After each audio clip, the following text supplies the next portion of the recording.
গরম গরম ভাতের সাথে আলু ফুলকপি মটরশুঁটি দিয়ে এই রকম একটি মাছের ঝোল হলে আশা করি সাথে আর কিছু লাগবে না। কী পদ্ধতিতে বানালে এর টেস্টটা সবথেকে ভালো আসবে সেটাই আজকে আমি এই ভিডিওতে করে দেখাবো। নমস্কার বন্ধুরা, হোম কুক চ্যানেলে সবাইকে স্বাগত জানাই।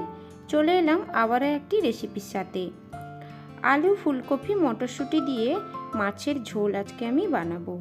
রেসিপি ভালো লাগলে একটা লাইক করে দেবেন আর শেয়ার করবেন এবং চ্যানেলটিকে সাবস্ক্রাইব করে প্লিজ আমার পাশে থাকবেন। তবে চলুন রেসিপিটি শুরু করে ফেলি।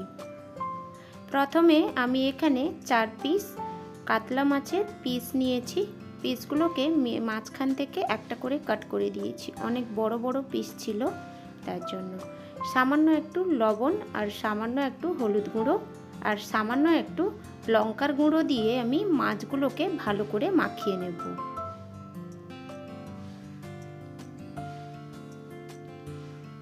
সমস্ত মাছগুলোকে আমি মাখিয়ে নিয়েছি। এবার এটাকে সাইডে রেখে একটা ফুলকপি আমি ছোট ছোট টুকরো করে কেটে নিচ্ছি।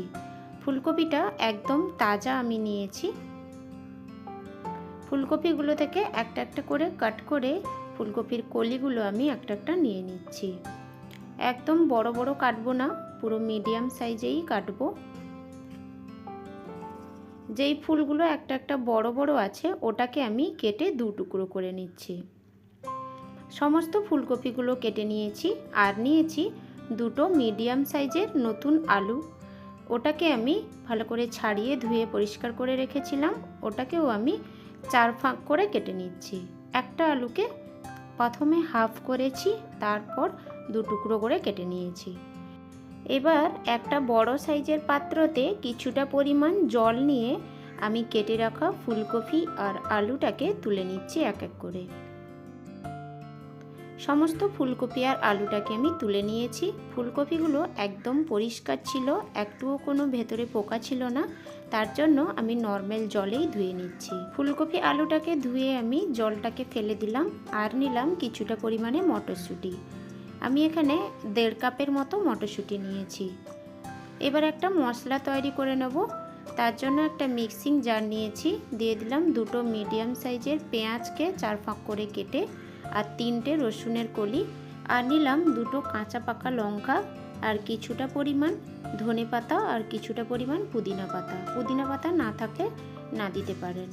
হাফ টিস্পুনের মতো গোটা জিরে আর কিছুটা গোটা গরম মশলা, 3টে থেকে 4টে গোলমরিচ, একটা দারচিনি স্টিক আর একটা এলাচ। এবার সামান্য একটু জল দিয়ে একটা স্মুথ পেস্ট বানিয়ে নিলাম। এবার মেন রান্নাটা করে নেব। তার জন্য গ্যাসে একটা কড়াই বসিয়ে 2 থেকে 3 টেবিল স্পুনের মতো সর্ষের তেল দিলাম। আর সর্ষের তেলটাকে ভালো করে গরম করে নিয়েছি, সর্ষের তেলে যে একটা ঝাঁঝটা চলে যাওয়া পর্যন্ত। তারপর কিছুটা পরিমাণ হলুদ গুঁড়ো দিলাম, মাছটা ভাজার সময় যাতে ছিটকে না আসে ওই জন্য। দিয়ে এক এক করে ওই ম্যারিনেট করা মাছগুলো দিয়ে হাই ফ্লেমে ভালো করে লাল লাল করে ভেজে নেব মাছগুলো ভাজা হয়ে গেছে। এবার একটা প্লেটে আমি তুলে নিচ্ছি। এবার ওই সেম তেলে কেটে রাখা আলুগুলো আমি দিয়ে ভেজে নেব। আলুগুলো দিয়ে দিলাম। এবার সামান্য একটু হলুদ গুঁড়ো আর সামান্য একটু লবণ দিলাম।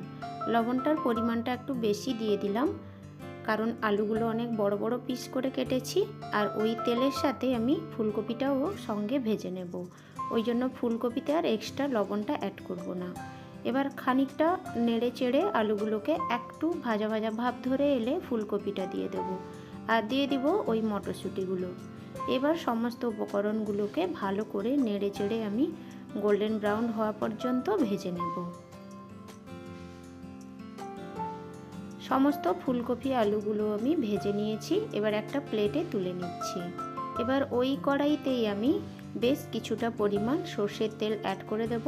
সেম পদ্ধতিতে তেলটা ভালো করে গরম করে ঝাঁঝটা বেরিয়ে যাওয়া পর্যন্ত ফোড়নে দিয়ে দেব হাফ টিস্পুন 5 ফোড়ন আর একটা তেজপাতাকে টুকরো করে। খুব তাড়াতাড়ি গ্যাসের ফ্লেমটা অফ করে দেব, কারণ কিছুটা আমি গুঁড়ো মশলা অ্যাড করছি।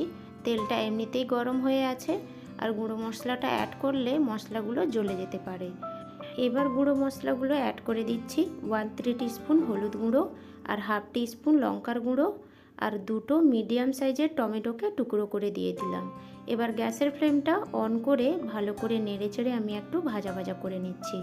আর লঙ্কাটা আপনারা স্বাদ বুঝে দেবেন, কারণ মশলাতেও কাঁচা লঙ্কাটা পেস্ট করা আছে। এবার টমেটোটা ভালো করে ভেজে নিয়ে দিয়ে দিলাম 1 টিস্পুন আদা রসুনের পেস্ট আর হাফ টিস্পুন ধনে গুঁড়ো। এবার ভালো করে আবারও আমি মশলাটাকে কিছুক্ষণ কষিয়ে নিলাম। মশলাটাকে কিছুক্ষণ কষিয়ে নিয়েছি। এবার যে পেস্টটা আমি বানিয়ে রেখেছিলাম ওই পেস্টটা আমি অ্যাড করে দিলাম। এবার ওই পেস্টটা অ্যাড করে কমের ওপরে 2 থেকে 3 মিনিটের মতো লো ফ্লেমে মশলাটাকে আমি ভালো করে কষিয়ে নিচ্ছি। 2 থেকে 3 মিনিটের মতো মশলাটাকে আমি ভালো করে কষিয়ে নিয়েছি। এবার সামান্য একটু চিনি অ্যাড করে দিলাম। এটা আমি তরকারির টেস্ট ব্যালেন্স করার জন্য আর তরকারিতে একটু ভালো কালার আসার জন্য আমি এটা ইউজ করলাম। চিনিটা দিয়ে আবারও কিছুক্ষণ নেড়েচেড়ে ভালো করে মিক্স করে নিলাম। এবার কিছুটা পরিমাণ লবণ অ্যাড করলাম। টমেটোগুলো এখনও সফট হয়নি, সেই জন্য আমি লবণটা এখানে অ্যাড করে দিলাম। এবার আবারও কিছুক্ষণ নেড়েচেড়ে মিক্স করে নিয়েছি। এবার সামান্য একটু জল দিলাম, হাফ কাপের মতো জল অ্যাড করে মশলার সাথে ভালো করে মিক্স করে নিলাম। এবার মিডিয়াম ফ্লেমে ঢাকনা দিয়ে 2 মিনিটের মতো মশলাটাকে কষিয়ে নিচ্ছি। টমেটোগুলো সফট হওয়ার বাকি ছিল, ওই জন্য জলটা দিলাম। আর যদি আপনারা একটু গোটা গোটা টমেটো খেতে পছন্দ করেন তাহলে জলটা দেওয়ার দরকার নেই, কারণ মশলাটা এমনিতেই কষিয়ে নিয়েছিলাম ভালো করে। মশলাটা ভালো করে কষিয়ে গেছে, তেল ছাড়তে শুরু করেছে। এবার আমি ভেজে তুলে রাখা আলু, মটরশুঁটি আর ফুলকপিটা দিয়ে আবারও মশলার সাথে 2 থেকে 3 মিনিট ভালো করে কষিয়ে নিচ্ছি। 2 থেকে 3 মিনিট ভালো করে কষিয়ে নিয়েছি। এবার আমি ভেজে তুলে রাখা মাছগুলো দিয়ে দিলাম, আর মাছগুলো দিয়েও মশলার সাথে একটু ভালো করে নেড়েচেড়ে নিচ্ছি। মাছগুলো ভেঙে যাওয়ার কোনো সম্ভাবনা নেই, কারণ মাছগুলোকে আমি একদম ভালো করে ভেজে নিয়েছি তেলে। এবার মশলাটাকে কষিয়ে নিয়ে কিছুটা পরিমাণ জল অ্যাড করে দিলাম। জলটা আপনারা যে যার যেমন ঝোল খেতে পছন্দ করবেন ওই হিসাবে জলটা অ্যাড করবেন। তার মধ্যেও একটু বুঝে অ্যাড করবেন, কারণ আলুগুলোও বড় বড় পিস করা আছে, ওগুলোও সেদ্ধ হওয়ার আছে, তার জন্য একটু বুঝে জলটা দেবেন। এবার ঢাকনা দিয়ে 5 মিনিটের মতো লো ফ্লেমে আমি রেখে দিয়েছিলাম। 5 মিনিট হয়ে গেছে, তরকারি আমাদের সম্পূর্ণ রেডি হয়ে এসছে। বড় বড় আলুর পিসগুলোকে আমি একটু খুন্তির সাহায্যে চেক করে দেখে নিচ্ছি সেদ্ধ হয়েছে কিনা। আলুগুলোও ভালোভাবে সেদ্ধ হয়ে গেছে। এবার একটু ঢাকনা দিয়ে 2 মিনিটের মতো রেখে দিয়েছিলাম। এবার গরম গরম ভাতে পরিবেশন করব। আশা করি আজকের এই রেসিপিটি আপনাদের খুব ভালো লেগেছে। আর রেসিপি ভালো লাগলে বাড়িতে একবার আমার মতো করে বানিয়ে দেখুন, আশা করি সবার খুব ভালো লাগবে।